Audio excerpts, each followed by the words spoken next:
From K2 News, this is Your Voice, Your Vote, the race for Oregon governor. It's an historic race for Oregon. 3 women are the top contenders for the state's top job. Tonight, an important debate on a big stage. Viewers will see tonight's debate from the coast to the Idaho border and Portland all the way down to the California border, thanks to our sister stations in Eugene and Medford. And we'll hear directly from you from different parts of the state, all with your questions for Oregon's next governor. Who will it be? Will it be Betsy Johnson, who spent 16 years in the Oregon State Senate as a Democrat, but is now running as an unaffiliated candidate? Will it be Democrat Tina Kotek, who served 15 years in the Oregon House of Representatives, including 9 years as House Speaker? Will it be Republican Christine Drazen, who also served in the Oregon House of Representatives for 3 years, including 2 years as Minority Leader? There are big challenges in this state: inflation, gun violence, homelessness, declines in education, abortion rights. Your Voice, Your Vote, the race for Oregon governor debate starts right now.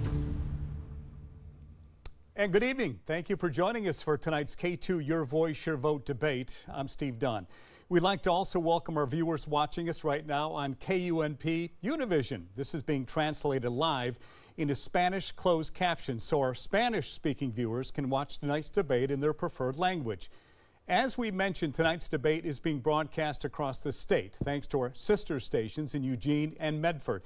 In a matter of weeks, voters will pick the next governor of Oregon. But tonight, we'll hear from the candidates themselves. And joining us tonight are Christine Drazen, Republican candidate who lives in Canby. She's a former House Republican leader, and if elected, she'd be the first Republican to hold the office in almost 4 decades. Betsy Johnson, a non-affiliated candidate from Scappoose. She was a longtime state senator and the former chair of the Joint Ways and Means Committee. And Tina Kotek, the Democratic candidate who lives in Portland, was the longest-serving Speaker of the Oregon House. She held that position for almost a decade.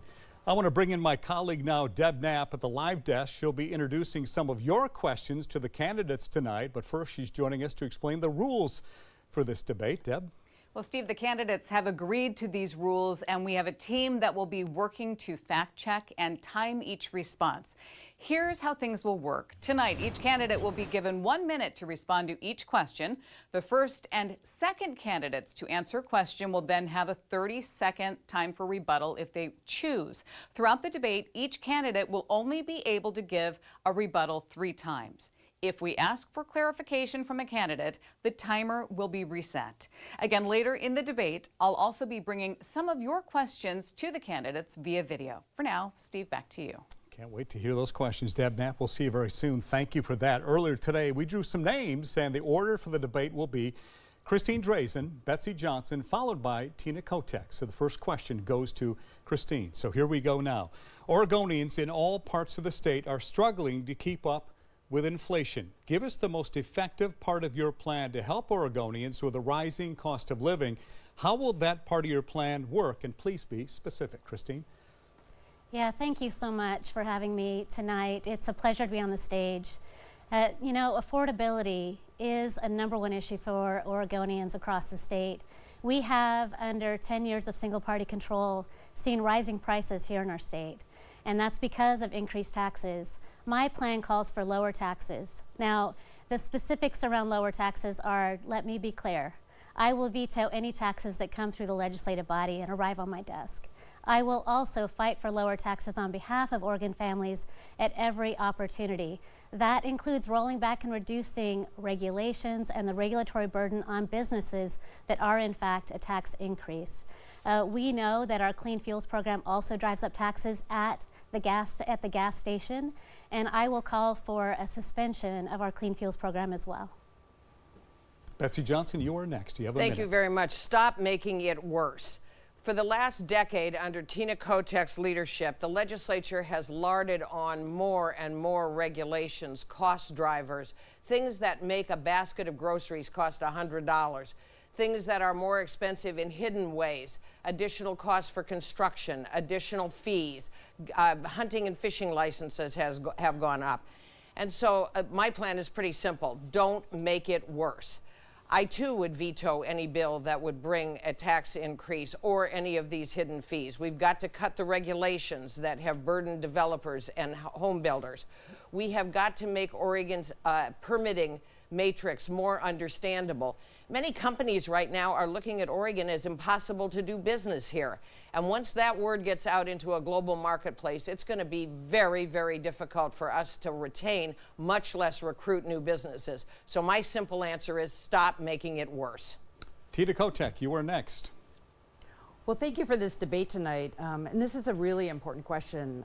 We know costs are going up. I was grocery shopping the other day, and a woman came up to me to talk about the rent increases that she's experiencing. And she's working a couple jobs and still having a hard time making ends meet. And I started my work here in public service in Oregon at Oregon Food Bank, listening to families and trying to understand how we could make it easier for them to buy their own food.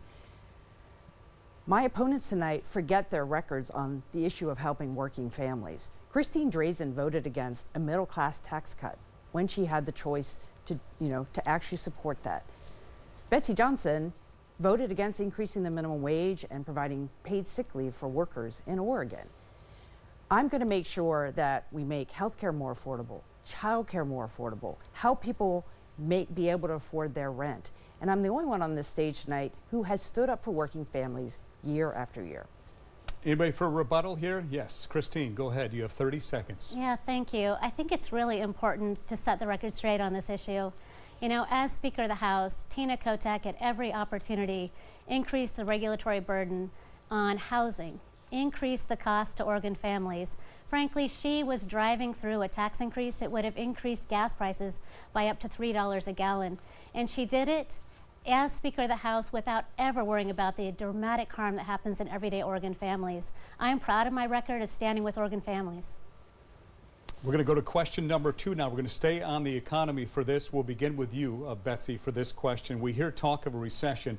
Opinions differ on when it could hit, but the time to start preparing is now. How will you as governor lead the state in preparation for a possible recession? You have 1 minute, Betsy. I would continue as governor to do the same thing I did as the co-chair of Ways and Means on the Senate side, and that was put more money into a rainy day fund. Stop spending, control our spending. Have a more responsible budget that actually spoke to the priorities of Oregonians, and stop larding up special interests with special projects. So in order to try to prepare, I think we truly have to do that. We need to scrub our budget to make sure that the programs that we are funding are producing results, that they are efficacious, and frankly, that they're auditable. We spent an enormous amount of money on programs that I think if they were subjected to a very rigorous, true audit, not a partisan political audit, would fail. And so we've got to make sure that taxpayers are getting good bang for their buck as we continue to push both Oregon tax money and federal money through the Oregon budget process. Tina Kotek, your chance.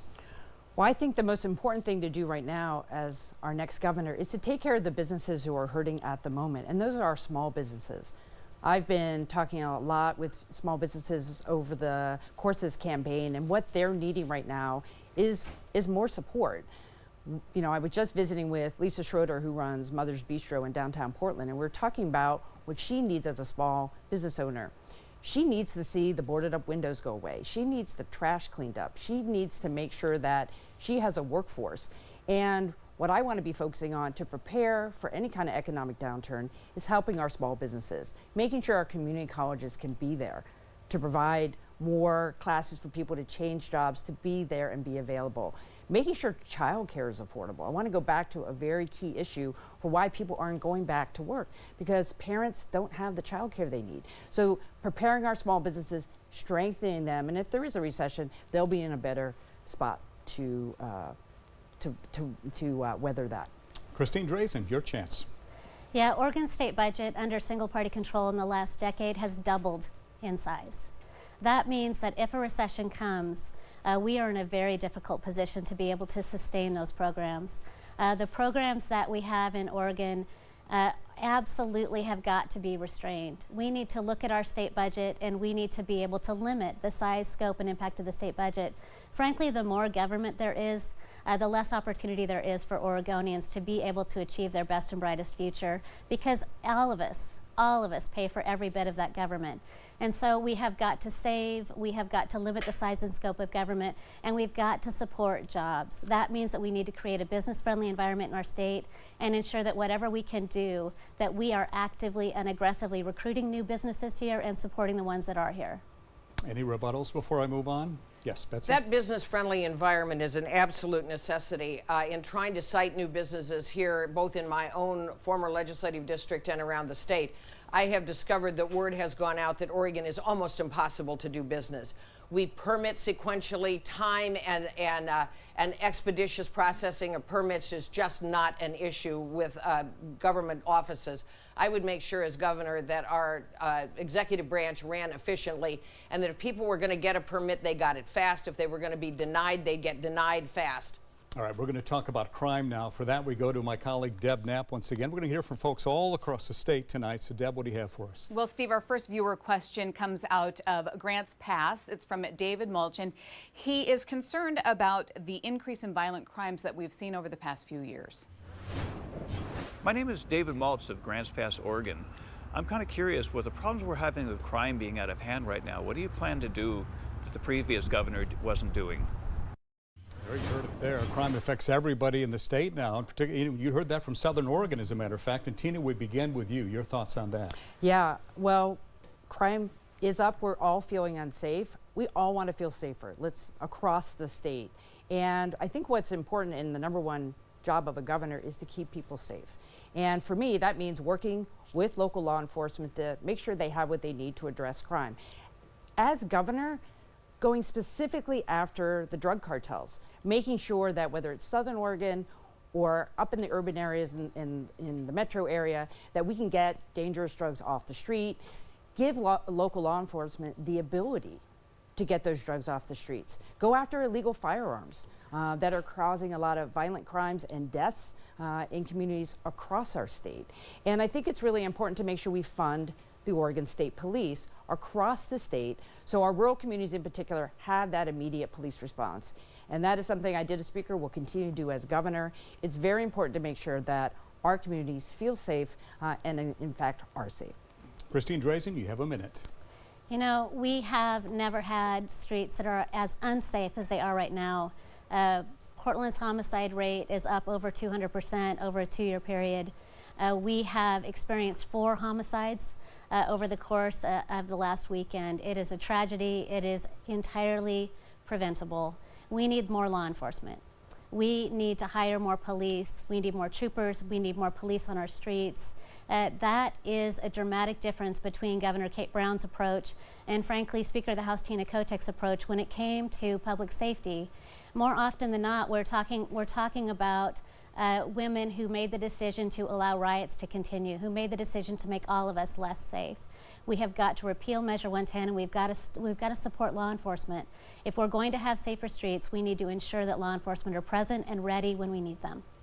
Betsy, it's your turn. Thank you very much. I have always been pro-cop and will continue to be pro-cop. I am honored to have the endorsement of over 90 working law enforcement professionals that include the last 4 superintendents of the Oregon State Patrol, working narcotics officers, 2/3 of the DAs in the state of Oregon, boots on the ground. And rather than flying a governor out from Maryland to tell us we have a crime problem, I've had these working law enforcement people trust me and I trust them. We've got to untie their hands. My 2 opponents both helped hobble the police in their ability to respond.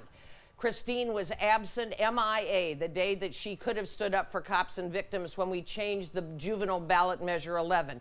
Tina actively supported that. We have got to repeal ballot measure 110. That is absolutely a driver in our drug problem. And I would refer it back to the legislature to ask the voters to reconsider. We also got to get our grip on crime in our southern part of the state. If there are no rebuttals, I'll move on now. Yes, Tina Kotek, you go ahead. I think it's really important to look at the facts of track records here. It's important to have police, but it's helpful if people don't get shot in the first place. And that means common sense gun laws. And both of my opponents have voted against keeping guns away from domestic abusers. They have fought safe storage laws. Senator Johnson voted against background checks. If we're going to keep our community safe, we must make sure we keep guns out of the hands of folks who are going to hurt people. And I'm the only one who's going to stand up to the gun lobby on this stage. Christine Drazen has another rebuttal. Go ahead, Christine. Yeah, thank you. You know, this is an issue that we're all talking about now because Oregonians are less safe. That's the reason this has drawn so much conversation right now. I am also endorsed by law enforcement across our state, and I have always stood with law enforcement. Every opportunity when law enforcement needed me there, I was there. Staying on the topic of crime now, we want to get your position on ballot measure 114, which would change how we get and use firearms. The measure would limit magazine capacity at 10 rounds, require a permit to buy any gun, require safety training, and implement tougher background checks. How are you going to vote on that measure and explain why? And Christine, we begin with you. Yeah, thank you. I will be voting no on ballot measure 114. This happens to be a measure that infringes upon Second Amendment rights. Now, I start there because I think it's very important to recognize that that's a different threshold and a different standard than support for other measures. Tragedies that have occurred across our state are just that. They're tragedies and they're criminal behaviors from people that in fact are experiencing mental health breaks. And that means that we need more support for mental health response. We certainly need to have more law enforcement present, and we have got to do everything we can to ensure that our laws are evenly enforced. Betsy, measure 114. Ballot measure 114 is brought to Oregon by people that want to limit the constitutional Second Amendment right of law-abiding citizens. I will be voting no for a variety of reasons. One, it has multiple topics and it's going to be aggressively litigated. Two, it brings a Portland solution to the rest of Oregon that will further polarize Oregonians on this emotional and contentious issue. Third, it will unduly burden local police departments. There is no funding mechanism on ballot measure 114. It's left up to the local police departments to provide the range, to do all the bureaucratic work to implement 114. And so I think that it is going to be a very problematic ballot measure, and I will be voting no. Tina Kotek. I will be voting yes on measure 114. And I'm not surprised by my opponents' perspectives because they both have A+ ratings with the NRA. Let's remember that Measure 114 came to us through a grassroots volunteer effort by the faith community who said enough is enough in terms of Oregonians dying from gun violence. And this measure, I believe, will keep our communities safer.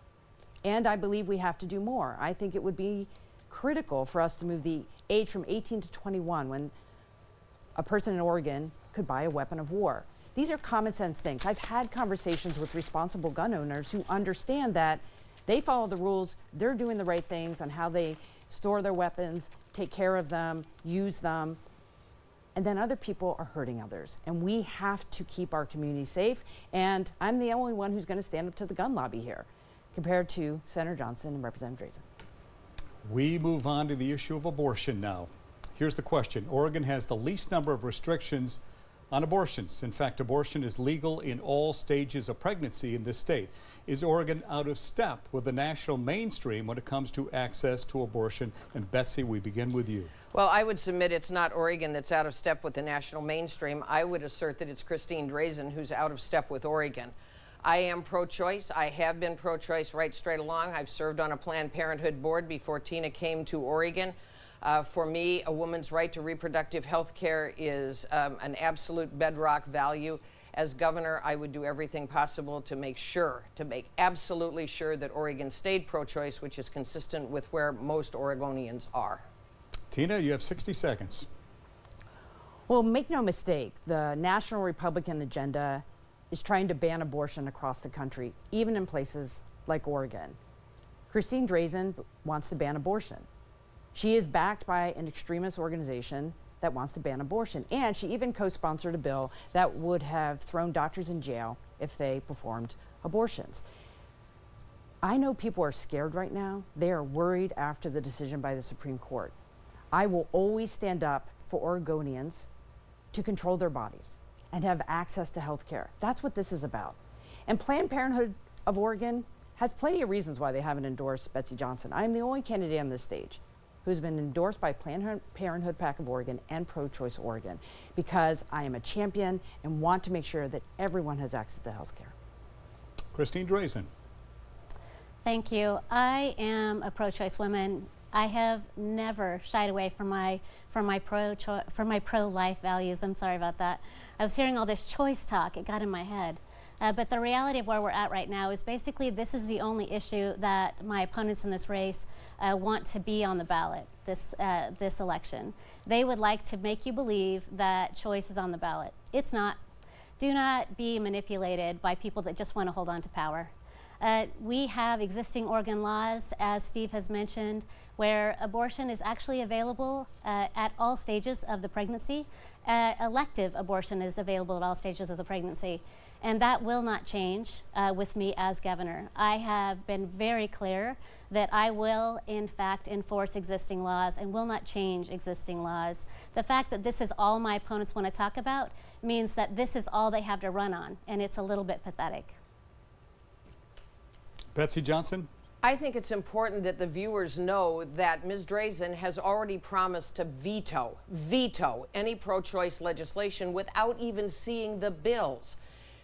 I have to ask, does this extend a litmus test to judges that she as governor would appoint? Would it extend to taking federal money for health care if it came with any kind of pro-choice strings attached to it? I think that it is very, very important to emphasize that while she refers to women's reproductive health care as pathetic, Ms. Kotek and my advocacy for it, I object to that characterization. I'm pro-choice. And Tina Kotek, you had your hand up. I do, because I think it's important to be honest with voters and honest with Oregonians. Representative Drazen has cleared her website of her stances on abortion that she had in the primary. That should tell you a lot. And as governor, even if the laws don't change, a governor has a lot of authority to change budgets, how they direct agencies. And actually, when someone says, trust me, that sounds like someone who, is now on the U.S. Supreme Court. We can't trust that. We shall all mention all the candidates have one rebuttal left, so just keep that in mind as we go forward here. I want to go back to Deb Knapp now with another question from across the state. Deb? Well, Steve, this is from Brooke out of Medford, and her concern is over homelessness and the underutilization of current resources. My name is Brooke Midkiff. I'm from Medford, Oregon. And issues for me I'd like to see fixed. One thing is the homeless problem, and I think we could do a lot better for our homeless people with the resources that we have available. It seems that we don't really use them. Is there a better way to use the state resources? That's the question here. Let's start with Tina Kotek. Tina? Thank you. And thank you, Brooke, for the question, because we don't want to see our neighbors on the streets. And if you live in the home right next to someone who's living in a tent, that's also bad. None of us are doing well when our neighbors are sleeping outside.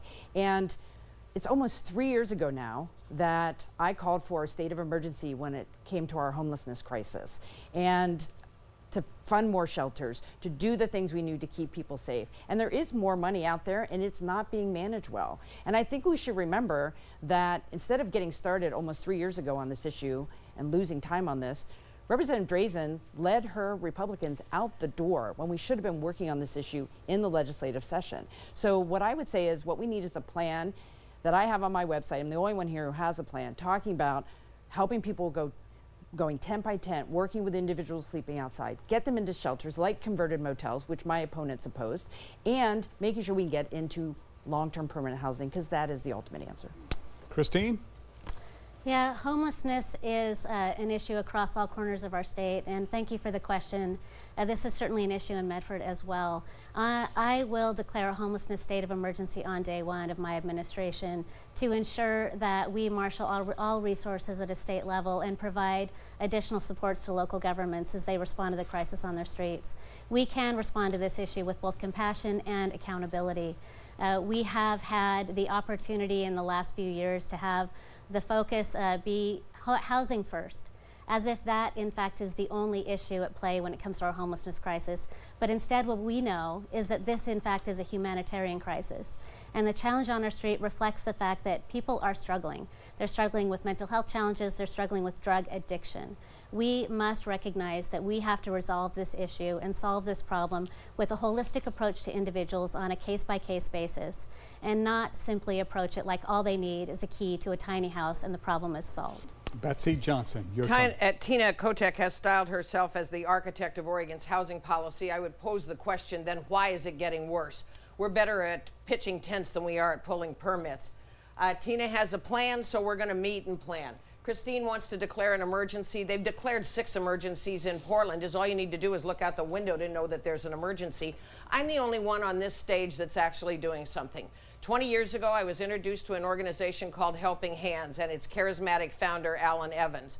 We helped repurpose an underused, abandoned government building and turn it into a place of healing, hope, and recovery. It is the Bybee Lakes Hope Center, and it's in the former Wapato jail, which is no longer a jail. It is a comfortable, warm, safe place for people on the streets to go and sleep and recover.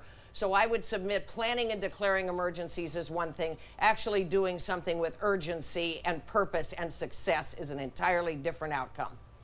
We're going to stay on the issue of homelessness right now, and here's the question. If you believe the local government's elected leadership is failing in its response to the homeless crisis, what action will you take to reduce the homelessness we see on a daily basis? And Christine, we begin with you.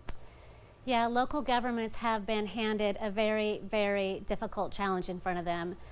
You know, the Ninth Circuit Court is not doing them any favors by repeatedly handing down rulings which continue to limit their ability to be responsive to what's going on in the streets.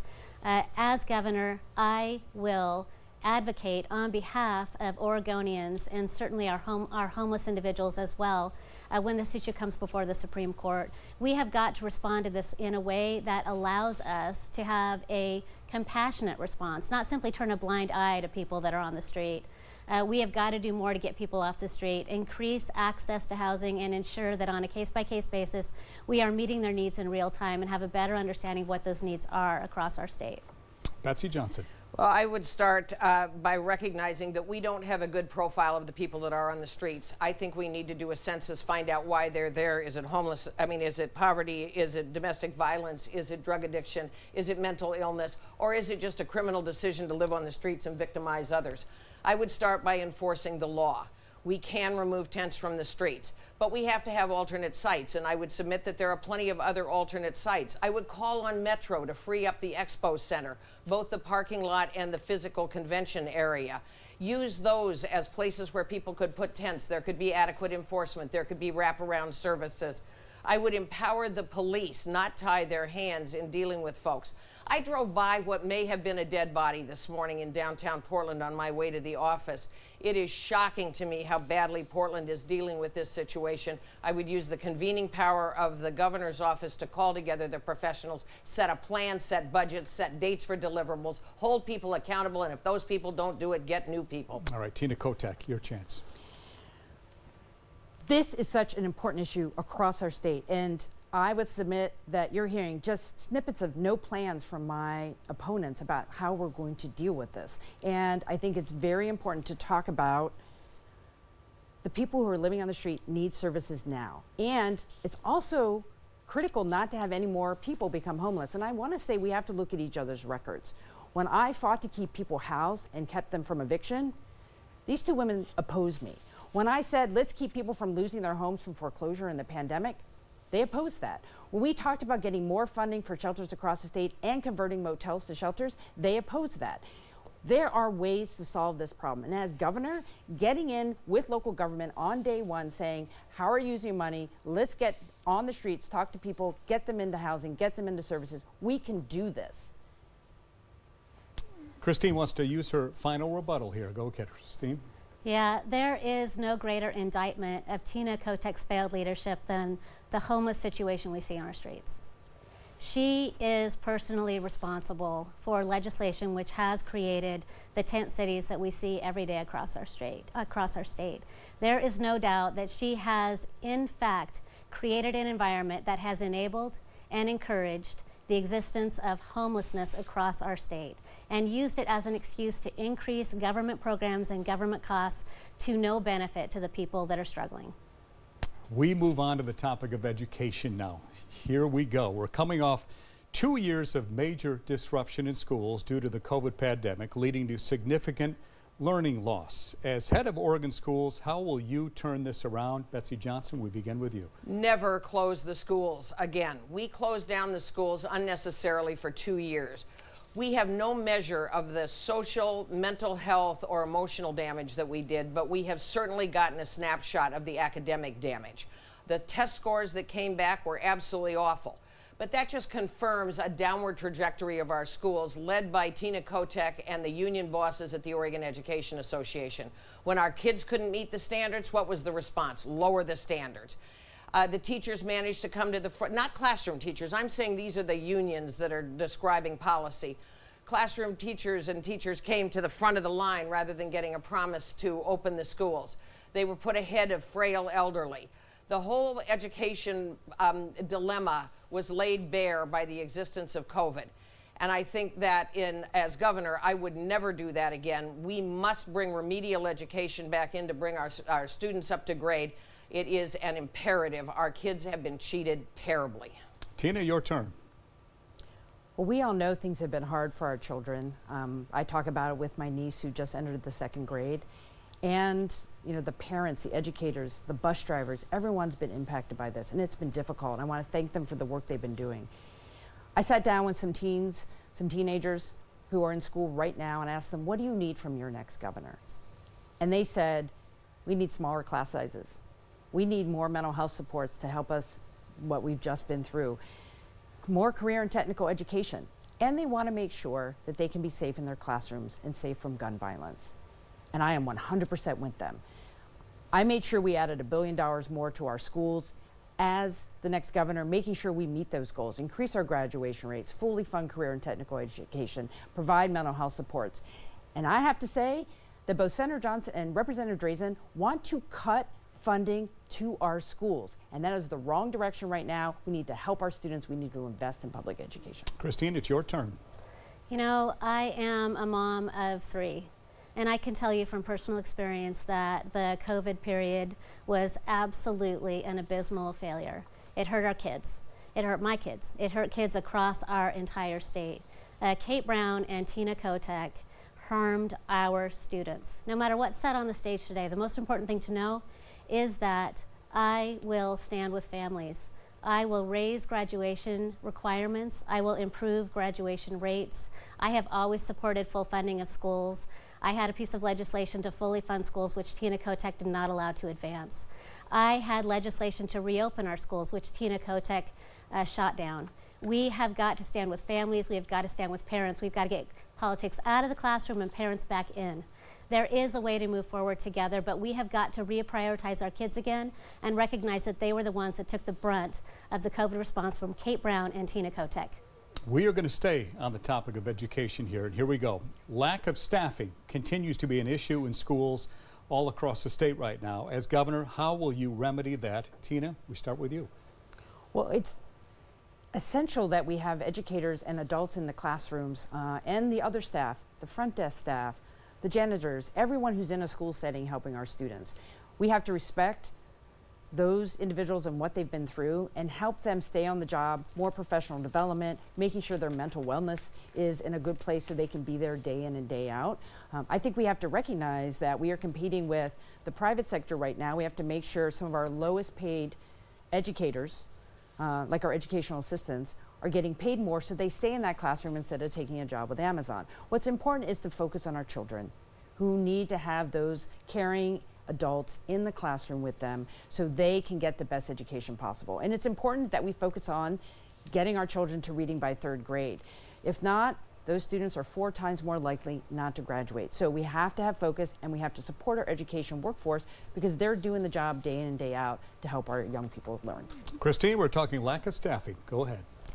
Yeah, you know, a strong teacher makes all the difference in the lives of a student. And my kids were fortunate enough to have some really incredible teachers over the course of their academic careers, which we're grateful for. But I know from talking to those same teachers that they're burned out right now. COVID was very hard on teachers. It was very hard on families. And I know that they're facing workforce challenges across this profession. I will support additional opportunities for teachers to be paid enough to be able to continue to remain in the profession and to draw people into the profession. We have got to support our schools, we've got to support our kids. And along the way, we need to get creative about how we get people into our schools. You know, there are programs across this nation that take a look at our instructional aides and move them along the progression to the point where they can then step into the role as teacher by continuing to remain in the schools. I think we need to look at this creatively and be innovative about this workforce challenge. Betsy Johnson, you have a minute. It isn't just staffing in the schools, it's staffing everywhere. Restaurants can't keep the front of the house or the back of the house full. It has to do with housing. It's inexorably tied to housing. You cannot attract a skilled workforce to places where there is no housing or no affordable housing. We have got to recognize, as Ms. Drazen pointed out, the toll that COVID took on classroom teachers. One of the places that I would go to be informed about how to deal with a teacher shortage or a staffing shortage, because it is the entire school, is the frontline people that are actually doing the work. I would not rely on the unions to tell me. I would go to classroom teachers, parents, and local school boards and ask for their recommendations and thoughts on where are enhancements necessary in their school district. I think it is incredibly important to put parents and classroom teachers back in the forefront of helping us decide how investments are the most efficaciously and beneficially spent on behalf of our kids. Yes, Tina Kotek. You know, I have to say, I think it's incredibly important to understand that my opponents say we should cut money from our schools. They said we should undo the Student Success Act, which is adding $1 billion more into our schools right now, when we need it most. So they can say what they want, and those are some nice talking points, but those resources are necessary right now, and they would cut those resources if they were made governor. I can't support that, and people need to know that. We are talking drugs in our state now. That is the next topic here. And here we go. Measure 110, which decriminalized possession of small amounts of drugs in Oregon, has become an issue, certainly in this election. It was approved by voters in 2020. The measure was supposed to focus more on treatment and less on penalties. Is this measure working the way it was promised to voters? Would you change any part of this measure? If so, how? Christine, we begin with you. Yeah, Measure 110 has been a failure. And we know that when we look at the increased rate of overdoses in our state. We know that when we see how long it took and is still taking to get money out the door in support of services. We have got to repeal Measure 110. As I have been on the campaign trail, I've heard from Oregonians across our entire state who have real concerns about the impacts of Measure 110 in their families and in their communities. And they absolutely are calling for leadership in this issue, and I will provide that leadership. I will call on the state legislature to refer a measure back out to voters, which removes the portion of the measure which decriminalized possession of hard drugs, and instead commit to continue to fund supportive services and give people the opportunity to get into treatment so that they can enter into a lifetime of recovery. Betsy, Measure 110. You characterized it as a small amount of hard drugs. I would characterize it as small but lethal. The fellow that I saw on the street today, I don't know whether he OD'd, what happened to him, but walk anywhere in downtown and it's open air drug markets that come frequently with violence and intimidation. It's terrible. I would absolutely re-refer ballot measure 110 to the legislature to ask them to re-refer it to the voters. I think it was sold to voters in a very disingenuous way, and I think we need an honest conversation about the nexus between lethal drugs, homelessness, mental health deterioration, crime, and violence. It's all inexorably tied. And when you add that to the cartels now running much of the southern part of the state in the black market marijuana, Oregon's laissez-faire attitude about drugs has accelerated much of our urban decay and has led to death and violence. We absolutely need to re-examine ballot measure 110 before we waste a whole lot of money. I think it needs to be scrapped, started over with an honest conversation. Tina Kotek. You know, Oregonians have lost friends and family members to addiction and overdose and death. It's an epidemic in our state. When voters approved Measure 110, they said to state government, find a better way. Get folks into treatment. That's the best course of action. Treat it like the healthcare issue it is. Now, has it gone well? No. I think Governor Brown has been absent in making sure those dollars got out in an efficient and effective manner. We have to make sure the providers, and the goal is to provide more recovery and treatment for individuals who are ready to come and recover from their addiction. We need to make that happen. We don't throw in the towel. We don't send people away. We make sure they have the services they need. But I will say for Portland in particular, in addition to making Measure 110 work, we need a meth stabilization center in Portland. We need a place for cops to take folks, not the emergency departments, when they are in a meth-related psychosis. Okay, we're going to talk about wildfires now, so important throughout much of this state, as a matter of fact. And what can you do as governor to help Oregonians avoid losing their lives and their homes to catastrophic wildfires? Betsy, we start with you. Well, start by putting them out. We need to harmonize our response to conflagration with the federal government. If I'm not the first, I'm in the first couple of women that were certified to carry water buckets under helicopters to fight fire. Oregon has a well-earned reputation for doing initial attack, putting out the fires fast. As governor, I would make sure that we had adequate air assets, adequate boots on the ground, adequate instruction to teach firefighters, wildland and structural firefighters, how to go out and fight fire. But underlying the whole thing is we've got to manage our forests better so that they are not tinder boxes waiting for ignition, whether it's lightning or human caused. The greatest cause of pollution in our air, second only perhaps to automobiles, is the amount of pollution and carbon we put in the air by burning down our forests every year. We must work to put conflagration and fire out faster, better, rather than have it threaten our communities and our businesses and our quality of the environment throughout all of Oregon. Tina, we're talking wildfires. Well, first of all, one thing is I will never forget the horrifying stories I heard from the families and businesses who were impacted by the 2020 Labor Day wildfires. I created a wildfire recovery committee when I was Speaker of the House to not forget, and I want those communities to know that as governor, I will not forget you. We will make sure you fully recover from those fires because that is my commitment to you. Now, when it comes to wildfire, we need to help our communities be more resilient, our homes and businesses. I support and have supported and will support more fire suppression, making sure our emergency responders and firefighters have the resources they need. And we need to follow the science on best forest practices to keep these large wildfires from getting any worse. But let's be honest here. This is also a question about climate change. Droughts, heat, what's happening on the West Coast, and my opponents are just listening to their large polluting supporters who say we're not going to do anything on climate action. We have to continue to do our part to reduce climate change and reduce carbon pollution. Christine, it is your turn. We have to put fires out. We have got to get very serious about using technology and using all the tools available when we see fire starts to put the fires out. We have private wildland forest firefighters. We have volunteers that need to be integrated into our response system, and we have got to get in there and put the fires out. We've got to be pushing the federal government to also put the fires out and to manage federal forests better. On the state side, we need to manage our forests as the working lands that they are. We need to treat and thin and do everything that we can to assure Oregonians that we are doing our part to keep them safe. That means reducing fuels on the land. That is our responsibility as a state to take responsibility for the federal forest lands that we manage here in our state and to do everything we can to put the fires out.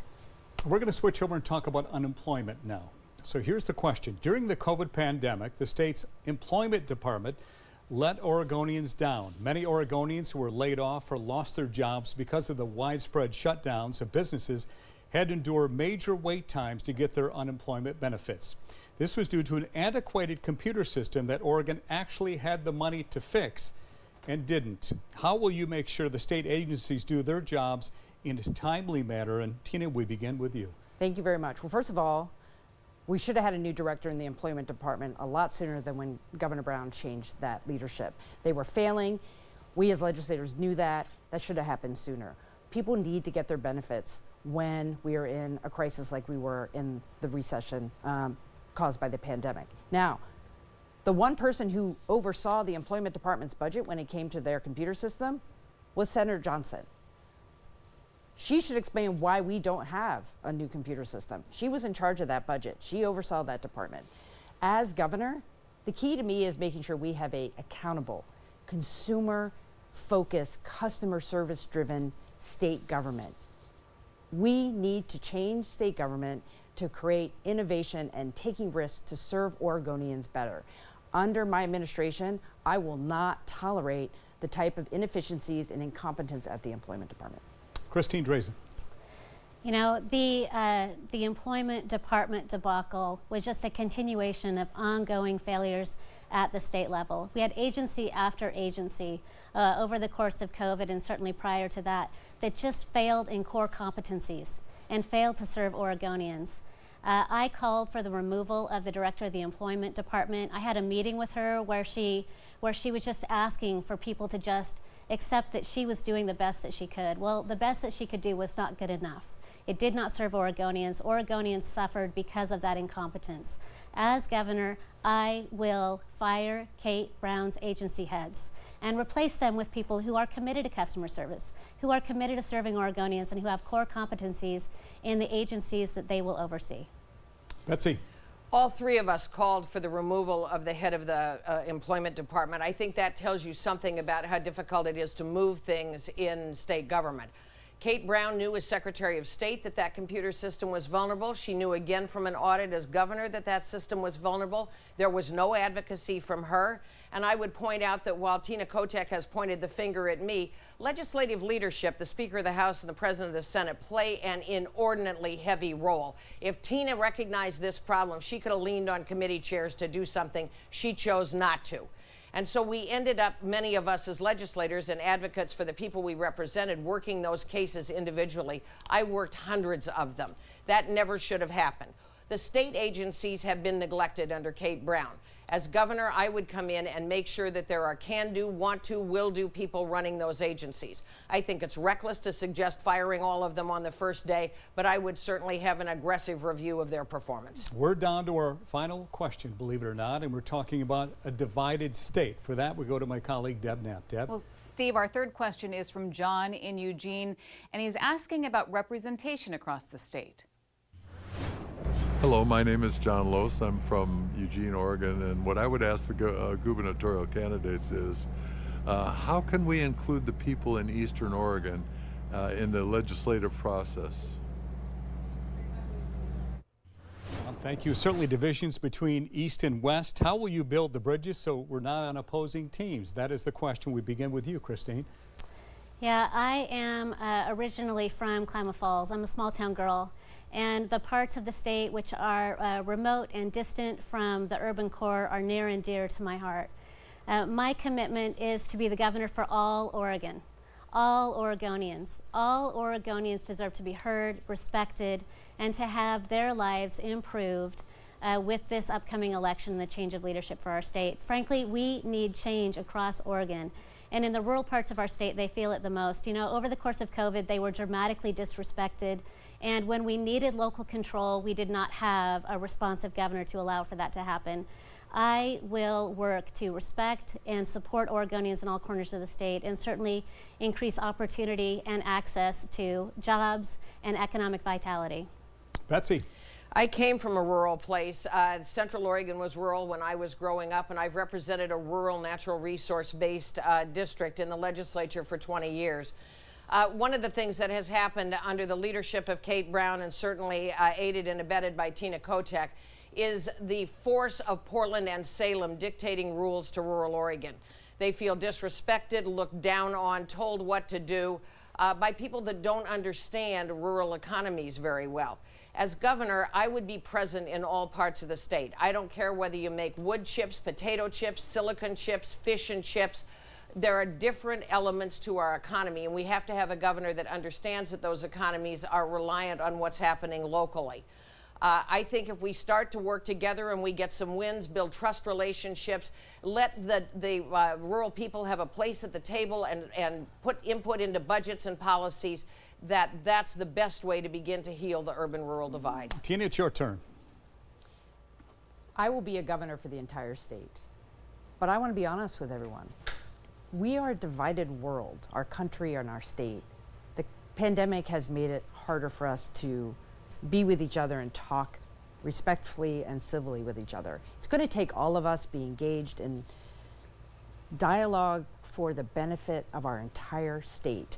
And as governor, my job will be to be outside of Salem, in your community, listening to the solutions you have. Because what I've seen in my travels is there is a can-do attitude in so many communities in Oregon. They know how to solve their problems. I want, as governor, to be an ally, a partner, to help the state work with communities around the state. How you select the advisory boards and the people who work with you to make sure you have the diverse perspectives, including rural perspectives, in decision making is going to be critical to making sure the entire state feels heard as we take on our common problems together, which are not partisan issues: housing, homelessness, and education. That brings us to our closing statements now. And here we go. You'll each have 1 minute and 15 seconds for your closing statement. The order for closing statements will go Betsy, Christine, and finally Tina. So Betsy, you have 1 minute, 15 seconds. Go ahead. Oregon's a mess. We have never been more divided politically and geographically. The result is failed schools, tent cities, drugs, crime, and violence. Oregonians want their state back. That's why I'm running. I'm not running as a Republican or a Democrat. I'm running as an Oregonian, loyal only to the people of Oregon, not to a partisan ideology or a partisan agenda. I'm not beholden to any special interests. I would ask you to imagine a governor who would say, I won't pass a major bill, I won't sign a major bill into law, I won't sign a budget into law, I won't make appointments to boards and commissions without bipartisan participation. I hope that you will help Oregon find its way back to the middle, where we can collaborate, we can work together, all voices can be heard at the table. Not everybody's going to get everything they want. Not everybody gets a home run at every at-bat, but we need to start working together to put common sense back into our government so that all of us can be proud of Oregon's maverick spirit. We need to earn that back, and I think only an independent governor, not beholden to any ideology, can do that. Christine, you have 1 minute 15. As I've traveled the state and had the opportunity to talk to Oregonians in every corner of our state, they have shared with me their hopes, their dreams, their fears, and their frustrations. And what I have heard from so many Oregonians is this is it. We either fix it in this election cycle, we get this done, or they're going to close up shop, or they're going to move. For me personally, I think about whether or not my own kids are going to choose to make Oregon their home long term, if they can afford to buy a house, if they'll find a good job. Our state is in a very, very difficult position after a decade of single party control. I ask Oregonians, are you better off today than you were 4 years ago? If the answer is no, then the answer is change. The people on the stage with me today have been responsible for our decade of decline in our state. They have held the reins, they have been in charge, they have held the power. If you feel like our state is a mess, if you feel like homelessness is a challenge and our streets are not safe and our schools are not strong enough, I would ask for you to join me. I am committed to serving Oregonians, to being a governor for all Oregonians and leading our state in a new direction. Tina Kotek. Well, I want to thank the organizers tonight for this debate. This is a great opportunity to engage with voters across the state, so thank you. We all know things are tough. We don't need polls to tell us that. We know things are hard for everybody right now. And hiring the new head of our state is a big hiring decision. And there are 3 of us here and dramatically different people in how we would approach governing here in the state. What we hear from Senator Johnson and Representative Drazen is a new direction. But I think we should understand that what they are offering is a version of a right-wing Oregon. Senator Johnson has sided with Republicans in ways that have hurt working families over the years. She's voted against increasing minimum wage and providing paid sick leave. She even voted against background checks for gun purchases. Christine Drazan wants to ban abortion. She co-sponsored a bill that would make sure doctors would be thrown in jail if they did abortions. And she campaigns with people who are active threats to our democracy. If we want to move to the right wing, then you have choices. But I have always stood in my public service with the values of Oregonians, and I will always be standing with working families, and I would be honored to have your vote. That does it for tonight's debate. I want to thank all three candidates. We appreciate very much you joining us. I can tell you this, you can also re-watch the full debate on our website. Head to KATU.com. We have each candidate's full position statements on KATU.com under the Know Your Candidate section. Don't forget, Election Day is Tuesday, November 8th, which is right around the corner. Thank you for watching, everybody. Thank you for coming, and good night, everybody.